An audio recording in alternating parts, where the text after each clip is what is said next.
Mangwana nakanaka muri yeZimbabwe nhasi 27 chizvi October 2025.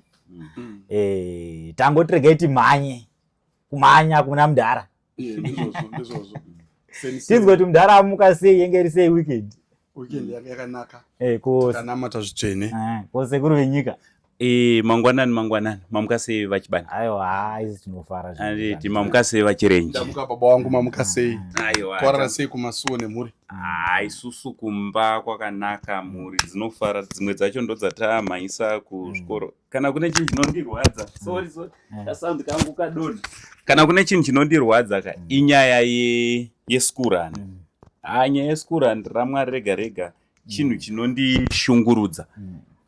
Asi tinotenda Mwari kuti vari kutipa simba. Aiwa pasikuru napo sashungurudzike. Employer chimudhara. Wakangondipa BMW every morning ndinomhanya, every evening ndinomhanya. No problem. Last time because chimudhara already wachiti last time. Muchikuziva kuti last time ndakapedzera kutaura video ndichiti makamborohwa makaita sei nemupini. Saka ada kunzwa kuti weekend inei makasara zvakanaka ere, wakomana wana kudzokera kuti maakutifumura kauruchi. Aiwa ndakasara zvene asi ukaenda mucomment section varimo vari kutovimbisa vari kudown South Africa vakati ndakauya kuda kusvika kudumbura musoro nekuti uri kumbochitaura nezvabishop. Saka ndakati aiwa makatodaro munenge matotanga dzimwe. Isusu tanga taakupinda mustage yeforgiveness yekuti tikanganwirane. Zvino imimi makauya kucomment section muchindichichidzira. Ndine mavhiri 11 akatowanda. Munozonyara mangwana. Saka musandichichidzire. Ngatite zvatiri kuita tichienda mberi zvakanaka. But musatye chimudhara. I think vamwe vanhu vanenge vachingotaurawo zvavo vamwe vanhu maybe. Plus kazhinji vane vachidaroka. Itimu rine rakato hotspotewa warona risina zvekuita kana kuti rakahwandira wifi rakahwandira wifi dzevaridzi. Kwete kuti vanhu chaiva vane musoro vari kutoiziva kuti kana ivo bishop kwavari. Believe you me. Yes. Vari kuto kana vasati vatodonata. Vari kutofana kutodonata ipapo vachatoisawo mari yekutoti basa because basa riri kuita panapa rinovengwa nemuroi. I should think so. And the day pavanoisa donation yavo ndinobata denga. Ndinobata denga. Yeah, honestly, and I'm expecting that. Alright. Muchitaura yenyu zvakananga naBishop nenyaya yedonation mungavakumbirawo muchiti chii panyaya yedonation? Bishop, hondo yese inopera. Zvainopera ndo patava. Saka senyika makumbirira atiri kuita kumunhu wese world over kusanganisira imi. Aiwa apa mukana wenyu Bishop ukuti mukandewo paminapo. Tine dare rataifamba naro vana chief vakoma venyu vamwe vatanga tinavo mukati imomo vana prophet. Aiwa iyi nguva yenyu zviratidzei. Zviratidzei. Alright, kuna prophet mandishona hamusi kuda kukumbira donation. Ndo vandiri kutaura kuti prophet ndo dare iroro. Hatichavaataura nemazita nekuti vanoramba vachivhunduka. Saka tiri kuti vavhunduke. Asi tiri kuti uyai muchirongwa chine vazhinji. Uyai pindai muchirongwa chine vazhinji. Tiende mberi. Alright, hama dzangu aiwa tine chingofarawo zvedu. Toramdzwa nani kufara. Unotoona tumajokes totweka. Umwe munhu anotopinda mucomment section nema-hard feelings. Unozoona kuti hapana chinhu chinobhowa sekuti unopinda kecha mafeelings kuvanhu vanenge anangosendi tine nana Chibanda tinenge tichingofarawo hedu. Zvakazonzi naCaptain Britain mapinda nemwoyo. Haivana kupinda nemwoyo handiti ka. Saka isusu paweekend manje. Alright, tisati tambokudzai zvatakaita weekend. Because ndakabva pano ndichikudzai ndiri kuenda kuHKD kunochirika maspika. Ichokwadi ndakachirika maspika. Pana akandiudza kuti angosenda akachirika rine 22 meters. Vaiona because ndaichirika pavamwe ipapo. Ndakapindwa nechando. Ichokwadi. So Chibanda, chimbotipawo update kuti tave papi panyaya dzemari because vari kufanira kuziva update zuva rega kuti aiwa zvaravira tave nemari kusanganisa muGoFundMe tobva taenda zvakare kune dzimwe dzese dzemaiko keshi mamukuru maold remit. Alright, tisati tasvika paupdate kare kanitanga nekuvatenda vese zvavo vakaita se vakadonata mari pasi rose. Mari iko zvinezvi yasvika iyoka plus 10k USD, iri above 10,000 US dollars. 10,000 kuma 10 point something ikoko. Yeah, kuroti yemu GoFundMe chete iri kusvika iyo kuma 5,800 pounds, which is equivalent to almost 8,000 US dollars. Then mari yema old remit, yema eco cash, mari ye ana inbox kana varipo na mukuru zvese izvozvo zvakabatana yave kuma 2,300 something. Mozvati mari dziri kuramba dzichiuya. So patime yatiri kutotaura panapa pane umwe atoisawo $10 yake yatoisa, but iri kusvika kuma 2,200 2,300 and counting. Ndoza ndangoti 10k plus. Yes. So tati pajeke papo tibatisise tati padi pajeke pave jekerere. So mukanocheka ku GoFund ukanovhura uchanoona iri in pounds, nekuti GoFund yedu yaka initiator yakagadzirwa, it was created by Give More and Chari, and we just want to say thank you so much kune muzukuru wangu zitara murikuona pavanonzi Give More Chari. Thank you so much. You know, this man and his family and his wife, his kids, tinotaura nawo, tinoita nawo ma video calls chidi. Is one person with love. You can see kuti murume we ane chido. Mungadawo kuti kudi kuna Chari for creating a GoFund. Yesterday, you know, things they leak. Ndine message yandakataridzwa yakabva kwaari yakauya pafoni pangu. He was very worried kuti this weekend things have gone down. So that worry alone, he said to me, no, we are going to pray. Things will come back again. So he is in the process of praying, which means he is a man who is after this thing by heart. By heart. Yes. Yes. So guys, as we have heard, sometimes you might fail to donate, you know, to make your donation, but you can donate your prayer as well. Yes, you can pray for Mr. Chirenje and family, and also you can share the links. You know, by sharing the links, you will be donating as well, because you'll be donating your time, your data, you'll be donating your effort as well. So we encourage you guys to donate whatever you can donate. Yes, Mr. Chibanda. Right, neda ngotaura but zvamataura na zvamataura ndo zvida kutaura saka maida vatanya dzokorora ine simba dzokorodza chamusawira iri imwe version nangu taura sawira wa right nangu wabva wasvika pakuperera akuzwa zvukuitika angomuzwa zvukuitika imi zvakaita saka anguzwa zvakaita weekend zvakaita usara muzive saka guys rega ndikudzei panapa ndini it's okay but nyaya yacho uzwa zvukuitika zata we are not going to cut this video. I just want to say to Mr. Chibanda, this guy is very brave. Ndoda ndikudzei takagara naye panapa is pushing GoFundMe. Ndoda kumupa credit. Why ndiri kudaro? Chibanda is going through a lot. Like Chibanda baba, ndoda kuti muziye Chibanda is not supposed to be here. Okay. What is going through? Yes. Mukazvinzwa imimi misodzi yenyu inobuda. Oh Jesus. He's going through a lot. But Uncle Saint, you know, my problems when they come differently. It's all the same. Like I give him my shoes, he won't fit them. So today is unfortunate. Oh, you are saying I can't fit his shoes. No, his shoes. I don't want to lie. What is going through? Ndikada kuzviti ndizvienzanise nemba handizozoti ndechipi chine weight.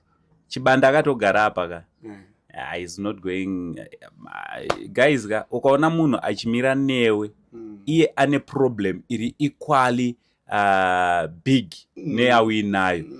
What is going through babaka tichazokudzai zvangu imi tichakudzai. Guys, let's pray for Chibanda. Takagara naye. What is going through it's bad. Inini ndikapinda nemakapinda namo baba ndinofa. Ndikapinda pari kupinda Chibanda izvezvi ndakamudza andimirire kuti zvindiuraye ndinosanozviuraya. Alright, can I give a word? Yeah. Or I want to give him a word. He's lucky he's with us here. Chibanda shoko raMwari rinongotizvo. What you see today, these Egyptians you see today, you shall see them no more. Amen. Saka zvese zvauri kusangana nazvo wakazvisa muna Mwari zvinopera. Believe in God is your answer. Vanhu vanozokupa support like what they are doing to us. But you know, had I not believed in God, I wouldn't be here. But ndakatanga kutenda kuna Mwari, ndatenda kuna Mwari ndakati vanhu ava vari munyika ava vari world over ava vachamira neni at the end. Asi ndakatiza hapana anozokwanisa kumira neni. Saka Chibanda nyika ichamira newe, vanhu vachamira newe. Just be patient. Ndinotenda. Just be patient for a while. Aiwa, tinotenda Mwari, tinotenda Mwari nekuda kwaizvozvo. Saka pamuri kunamatira Mr. Chirenje pa this whole situation, please pray for Chibanda. Guys, ndiri kukumbira whatever is going through, bhutsu dzangu bhutsu dzake dzinogona kutremera kunge tiri tinodi and I wish you well, my brother. You know, you know when you are going through my situations, akaita sei yauri kutoenda nemayo kutaura kunoku, unonadzozvifila kuti ndiwe wega, and nyango tikada kuudza kuti it shall be well, uchandibvunza kuti angosei ndimakambopinda napo era. Honestly handisandapinda napo, pamwe ndichazopinda napo, but for now handisandadi, and handidi kupinda nepawapinda napo. So Mwari dai akangokubatsira akakupa simba panguva. Why vamwe vanogona kuti hey makumbotaura zvaChibanda, yeah, this is the same man who is pushing this story yaChirenje. This is the same man wekuti is now family to all of you, all of us. So kana one of us zvafanire kuti angozei ndiwo ndikapinda mudambudziko tichisovha rimwe dambudziko, hatigone kunyarira because I'm human, ndiri munhu ndinotobatikana. So tisingaendedu kure Chibanda, it shall be well with you, my brother. Thanks. It shall be well with you. No, I thank you. Thanks. Just be patient, yeah? All right, To be well. Saka guys, pa this video rataita ndrungoti Mwari wekudenga vakuitire zvakanaka. Let's keep on donating.